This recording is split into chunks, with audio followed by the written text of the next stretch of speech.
الف لام میم را، اے نبی یہ کتاب الہی کی آیتیں ہیں اور جو کچھ تمہارے پروردگار کی طرف سے تم پر نازل ہوا ہے حق ہے، لیکن اکثر لوگ ایمان نہیں لاتے۔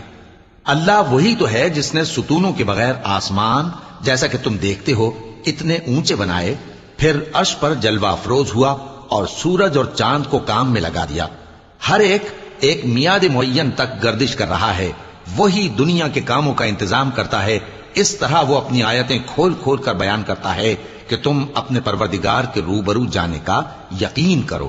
اور وہی ہے جس نے زمین کو پھیلایا اور اس میں پہاڑ اور دریا پیدا کیے اور ہر طرح کے میووں کی دو دو قسمیں بنائیں۔ وہی رات کو دن کا لباس پہناتا ہے، غور کرنے والوں کے لیے اس میں بہت سی نشانیاں ہیں۔ اور زمین میں کئی طرح کے قطعات ہیں ایک دوسرے سے ملے ہوئے، اور انگور کے باغ اور کھیتی اور کھجور کے درخت۔ اے ایمان والو، اللہ سے ڈرتے رہو اور ہر شخص کو دیکھنا چاہیے کہ اس نے کل یعنی آخرت کے لیے کیا سامان بھیجا ہے۔ اور ہم پھر کہتے ہیں کہ اللہ سے ڈرتے رہو، بے شک اللہ تمہارے سب اعمال سے خبردار ہے۔ اور ان لوگوں جیسے نہ ہو جانا جنہوں نے اللہ کو بھلا دیا تو اللہ نے انہیں ایسا کر دیا کہ وہ خود اپنے آپ کو بھول گئے۔ یہی لوگ ہیں نافرمان۔ اہل دوزخ اور اہل بہشت برابر نہیں، اہل بہشت ہی کامیابی حاصل کرنے والے ہیں۔ اگر ہم یہ قرآن کسی پہاڑ پر نازل کرتے تو تم اس کو دیکھتے کہ اللہ کے خوف سے دبا اور پھٹا جاتا ہے۔ اور یہ مثالیں ہم لوگوں کے لیے بیان کرتے ہیں تاکہ وہ غور کریں۔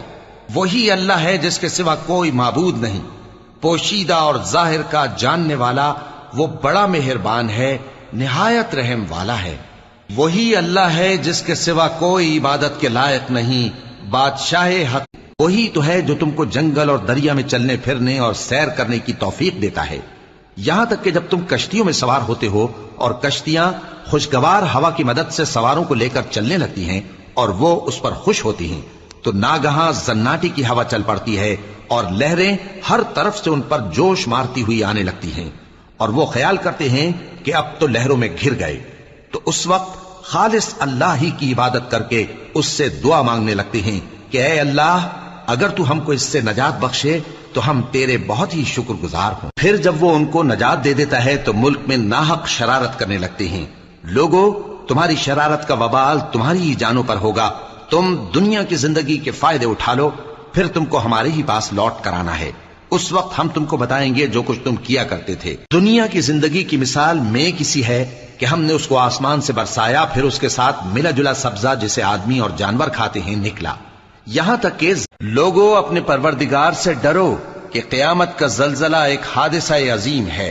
اے مخاطب، جس دن تو اس کو دیکھے گا اس دن یہ حال ہوگا کہ تمام دودھ پلانے والی عورتیں اپنے بچوں کو بھول جائیں گی اور تمام حمل والیوں کے حمل گر پڑیں گے، اور لوگ تجھ کو مدہوش نظر آئیں گے، حالانکہ وہ مدہوش نہیں ہوں گے بلکہ عذاب دیکھ کر مدہوش ہو رہے ہوں گے۔ بے شک اللہ کا عذاب بڑا سخت ہے۔ اور بعض لوگ ایسے ہیں جو اللہ کی شان میں علم کے بغیر جھگڑتے اور ہر شیطان سرکش کی پیروی کرتے ہیں، جس کے بارے میں لکھ دیا گیا ہے کہ جو اسے دوست رکھے گا تو وہ اس کو گمراہ کر دے گا اور دوزخ کے عذاب کا رستہ دکھائے گا۔ لوگو، اگر تم کو مرنے کے بعد جی اٹھنے میں کچھ شک ہو تو ہم نے تم کو پہلی بار بھی تو پیدا کیا تھا، یعنی ابتدا میں مٹی سے، پھر اس سے نطفہ بنا کر، پھر اس سے خون کا لوتھڑا بنا کر، پھر اس سے بوٹی بنا کر جس کی بناوٹ کامل بھی ہوتی ہے۔